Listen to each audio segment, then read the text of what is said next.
From the very beginning, everything seems normal. The family is going on a picnic to a new park they supposedly found on a map. Chili says it's a quiet place with no crowds. Bandit is driving, Bluey and Bingo are in the back seat, playing a guessing game on the way. When they arrive, the parking lot is empty. The park looks neat but strangely silent. The trees are tall and identical and they don't move, not even in the wind. The playground is old but clean. The park's sign has no letters, just faded outlines. They lay out the picnic blanket and Chili unpacks the food. Everything seems calm. But when Bluey goes into the bushes to get a ball, she suddenly notices a swing set behind the trees. She hadn't seen it before. The swing is moving by itself. No one is around. When Bluey comes back, she asks, "Did you hear a bell?" Chili replies, "No, sweetie, it's very quiet here." Bandit goes for a walk along a trail but doesn't come back for a long time. The air in the park grows heavier. The colors begin to fade. Evening falls. Bingo says she saw a boy waving to her from the playground. Bluey goes to check the playground is empty.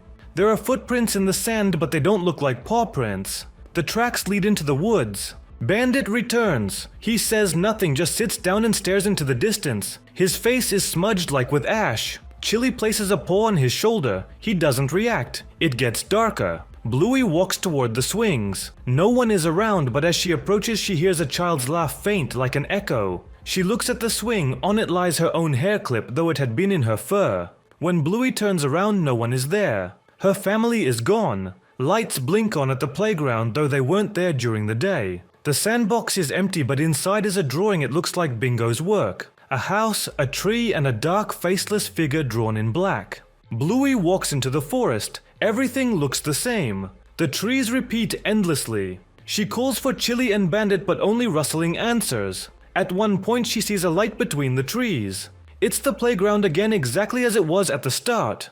On the swing sits Bingo. She turns, smiles, and says, "But we just got here." Behind her, a shadow, tall, shapeless. Final shot, the picnic basket forgotten on the blanket. The food untouched. In the distance, someone says, "Well, shall we play again?" Bluey opened her eyes. Sunlight filled the room, streaming through the familiar curtains. Her gaze darted to the door. Bingo sat on the floor, calmly gathering toys, her voice chiming. "Bluey, let's play Shadow Hunters." The same words, the same cheerful tone. Bluey's heart plummeted. It was the same morning. Again. She remembered yesterday, every single moment. How she woke up, how Bingo called her, how they went to play Shadow Hunters. And then, she remembered. The bushes, the cold, the feeling that no one was looking for her. It had happened again. And again. Bluey tried to stifle the rising terror. She had to change something. "No, Bingo!" The words caught in her throat, but she forced them out. Let's play Chasey instead." She hoped a different game would break the chain. Bingo tilted her head slightly, blinked. "Oh, okay. I'm it." Familiar words, spoken with a new chilling precision. And Bingo ran towards the backyard. Bluey bolted after her, at first feeling a faint flicker of hope. They ran around the garden, Bingo's laughter sounding as it always did, but to Bluey it became a distant, unsettling chime. She tried not to look at that corner where the trees and bushes intertwined into a dark mass. Then, inevitably, she felt a sharp pain in her paw, tripping over an unseen obstacle. Her body hit the ground. The familiar smell of old leaves and damp earth filled her nostrils. She lay there gasping, feeling the cold seep into her bones. The same bushes surrounded her, the same tangled branches. And silence.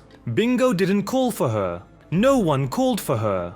Bluey lifted her head, her gaze involuntarily drawn to the furthest corner of the garden. There, barely discernible amidst the deepening shadows yet utterly real, sat that same pale, gaunt silhouette with huge empty eye sockets.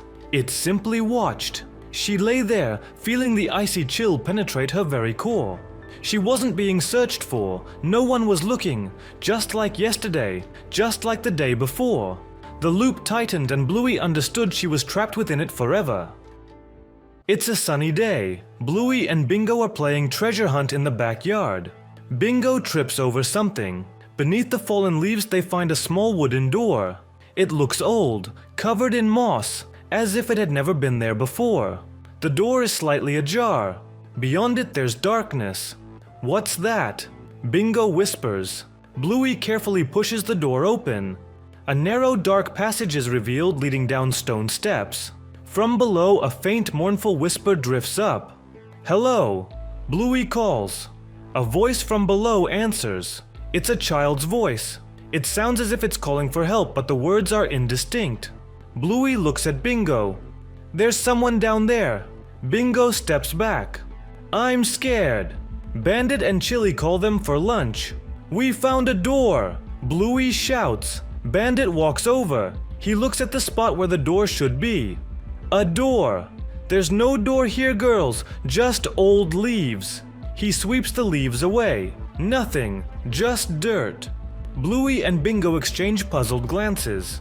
The next day, while their parents are distracted, Bluey and Bingo return to the backyard. The door is there. It's ajar again. The whisper from inside is a little louder, more desperate. Bluey cautiously peeks inside. The staircase descends into endless darkness. Help me! Cries a child's voice. I'm coming! Bluey says, and she starts to descend. Bingo grabs her paw. No, it's dangerous. But Bluey is already pulling her along. With each step down, the light from above dims. The air grows colder. The whisper from below transforms into a multi-voiced wail. It surrounds them, seemingly coming from everywhere. Bingo begins to sob. I want to go home. Bluey turns to go back up. But the opening at the top already seems infinitely far away. A tiny speck of light. The steps they take upwards don't bring them closer to the exit. The sounds from above their parents' voices, the usual noises of the house, become increasingly muffled, indistinct. They seem to dissolve. We can't go back, Bingo cries. Bluey feels a rising terror. The wailing from below intensifies, merging into a single mournful chorus. It presses down, envelops them. Bluey tries to scream. Her voice also sounds weak, distorted, as if it doesn't belong to her. She feels her legs growing tired. They can't go any further down, but they can't go back up either. The shadows on the stairwell walls begin to move, taking on vague, grotesque shapes. They reach out towards them. The children's voices from below turn into moans, full of despair. We're stuck here forever, Bingo whispers. Her voice trembles. Bluey looks down. There, in the infinite darkness, she sees thousands of glowing points, thousands of eyes fixed upon them. Bluey collapses to her knees. She feels something pulling her down, not physically but mentally. Her will drains away. She hears her own voice merging with the chorus of weeping children. Help me! Now she too calls out. Bingo clings to her, but her grip weakens. The last ray of light from above completely vanishes. Around them is only absolute, all-consuming darkness. The endless steps continue downwards and the wailing never stops. Bluey and Bingo become part of that wailing, part of that endless descent. Their own voices now are just another echo in the bottomless void. It's a sunny morning. Bluey and Bingo are getting ready to play. Dad, let's play Keepy Uppy.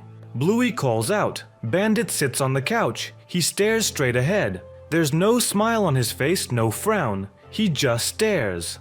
Dad, Bingo repeats. Bandit slowly turns his head towards them. Keepy Uppy. Yes. His voice is flat, devoid of any intonation. He stands up and begins to move. His movements seem too smooth, too predictable, as if he's following instructions.